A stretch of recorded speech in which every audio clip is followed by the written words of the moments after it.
We now have with us Laduma Ngxokolo.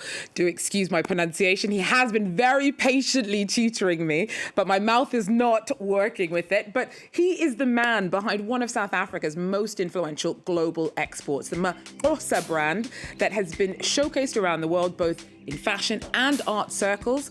His designs have been displayed at the Smithsonian and the Museum of Modern Art in New York, and he's a regular highlight of fashion weeks. In fact, he's currently in town for the Paris edition, and his littered looks are rooted in Xhosa culture, but are achingly now.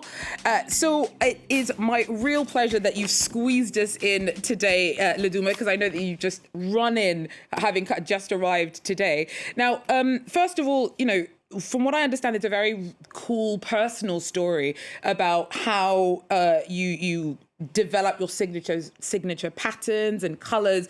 In a weird way, your rebellion was by bringing tradition into a traditional rite of passage. If you wouldn't mind sharing that story a little bit. Yeah, so I did a thesis project at a university called Nelson Mandela University in 2010, where we were supposed to come up with a design solution that addresses an issue in society, but also addressing environmental consciousness.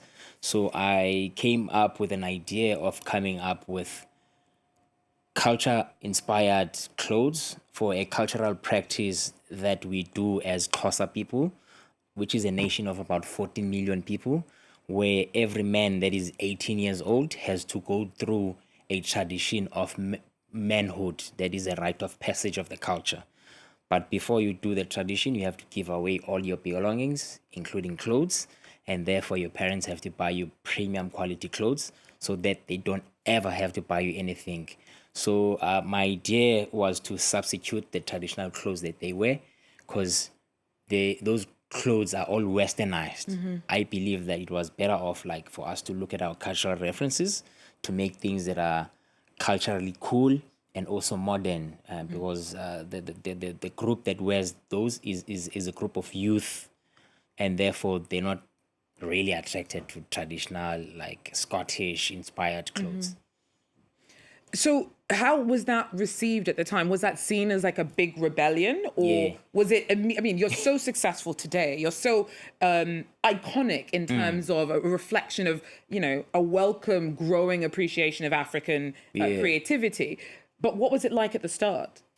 I'm a firm believer of cultural advancement. Mm-hmm.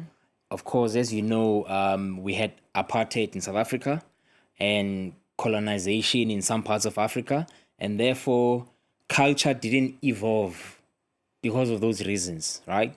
As a person that loves fashion, that loves anthropology and culture, I felt like I needed to unfreeze that evolution in time and make it relevant to now and for the future. And therefore, I felt confident with the concept that I came up with.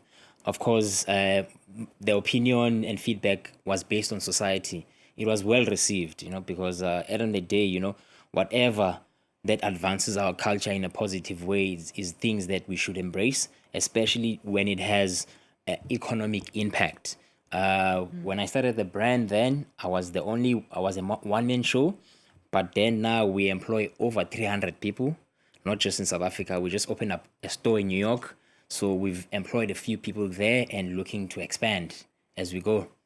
And is there a difference from what you've perceived in terms of the reception of your brand from different audiences according to like different consumers according to their geography? So, you know, do you feel that African wearers of your brand get something out of it that's different to those in New York, to those in Europe?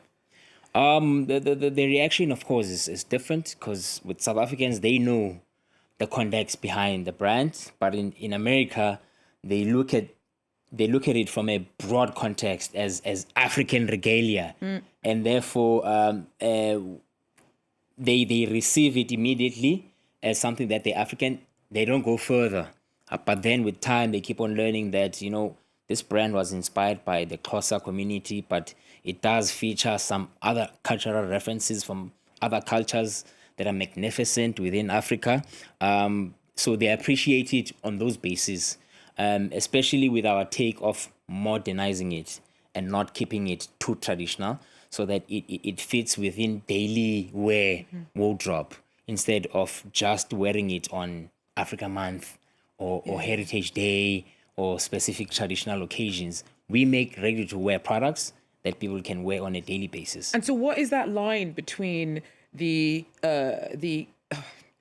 Xhosa tradition and something that echoes that but makes it modern? Like, how do you, what for you as the creator, as an artist, is that line between, you know, acknowledging the echo from the past but also being future focused in the design? Yeah, of course, that traditional practice is still there, but now we live in a digital age, and therefore the youth that is practicing that culture is dabbling into other things that are not even related to that culture. They bring in cell phones in that tradition, and therefore the fashion that they look at is way beyond what we were offered in my time. We didn't have cell phones, and therefore the brand that we created sits at a good time because they've got an alternative to choose what we do and various other fashion products around the world.